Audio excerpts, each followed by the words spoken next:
Before we get into this video, I just want to give a quick disclaimer that I will not be sharing this video on any other social media site, and so if you stumble across this video or are a subscriber, then you're probably meant to watch it.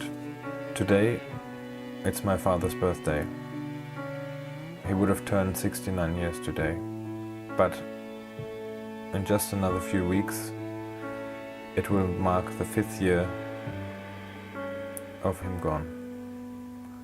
He passed away in hospital in the night of the 7th of April.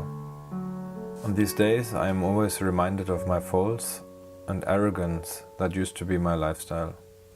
I had just received some investment for my business, and today in 2014 my father was in hospital. My brother was with him, but I was too busy to take the time to call. Something that I wish I could undo. There's no excuse for it, but it was beyond my belief that he would ever be gone, especially this young.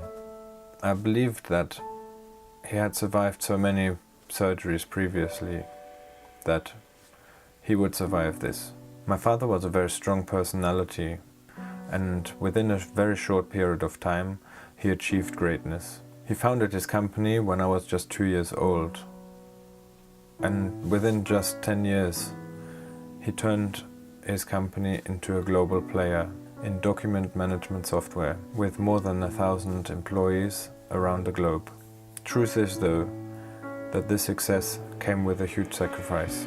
I would have given up all the riches to have been able to spend more time with him, and I guess my wish came true. My father had a vision to develop a platform that could easily compete with Google search engine. First prototypes demonstrated promising results, but the people around him didn't share his vision, and they schemed to take everything that he had worked for over the years away from him. In 2002 they saw an opportunity and they succeeded.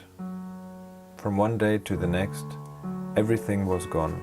In 2003 I left the US to return to Europe with my wife and daughter to start working with my father on the project that is now known as the Tu-523 VTOL aircraft. At the time I was just 21 with little work experience, and I didn't realize how challenging it would be to be working with my father. And just 6 months after we started this project, he had a stroke and lost the ability to read and write.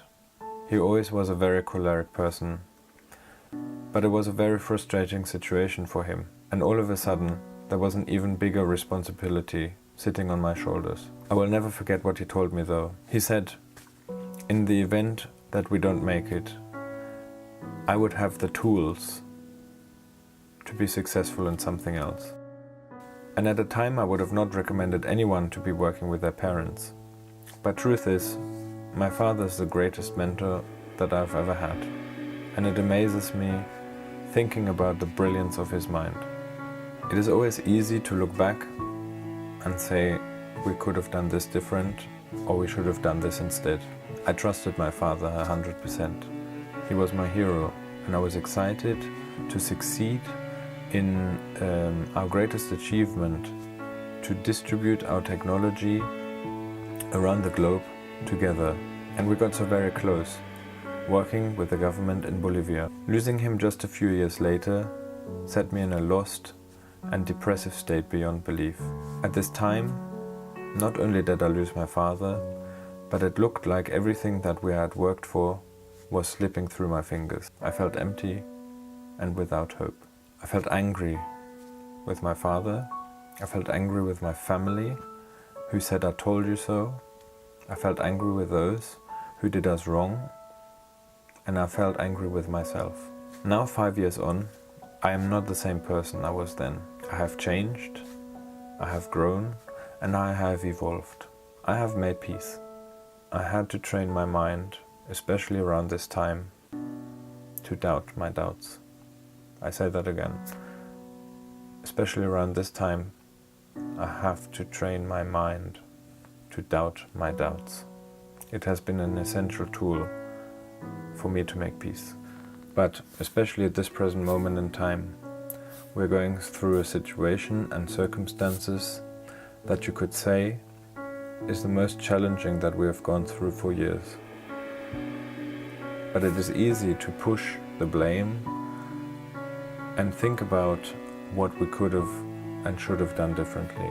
Truth is, that kind of mindset holds you back and prevents you from moving forward. At least that's what I think.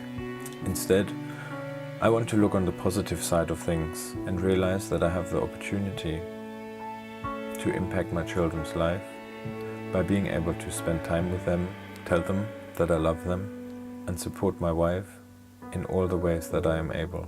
For the first 4 years of our marriage, we were living separated, not because we wanted to, but because work demanded it. It would mean that I would see her and my daughters only every 3 months, and it was tough.